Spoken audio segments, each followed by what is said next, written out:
মুন্সিগঞ্জে শ্রীনগরে কাদিয়ানীদের রাষ্ট্রীয়ভাবে অমুসলিম ঘোষণার দাবিতে গণস্বাক্ষর কর্মসূচি করা হয়েছে।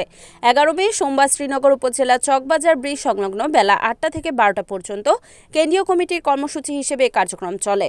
শ্রীনগর উপজেলা খতমে নবুয়াত সংরক্ষণ কমিটি উপজেলা সভাপতি আল্লামা ইউনুস আলী কাশেমি ও সাধারণ সম্পাদক মাওলানা জাকির হোসেনের সভাপতিত্বে ও সঞ্চালনায় এতে প্রধান অতিথি হিসেবে উপস্থিত ছিলেন খতমে নবুয়াত সংরক্ষণ কমিটির কেন্দ্রীয় সাধারণ সম্পাদক ওবায়দুল্লাহ কাশেমি, মুন্সিগঞ্জ জেলার সাধারণ সম্পাদক হোসেন আহমেদ ইসহাকি, উপদেষ্টা আশরাফ আলী কাশেমি, উপজেলা কমিটির সহসভাপতি মুফতি শাহাদাত হোসেন লস্করপুরী প্রমুখ। বক্তারা বলেন, কাদিয়ানীরা মুসলিমের পরিচয় ব্যবহার করে অমুসলিমের কার্যক্রম করে, তাই এদের যেন রাষ্ট্রীয়ভাবে অমুসলিম ঘোষণা করা হয়। এদের এখনই প্রতিহত করা প্রয়োজন।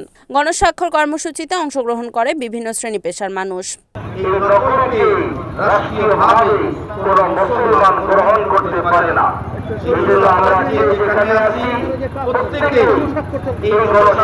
অংশগ্রহণ করব।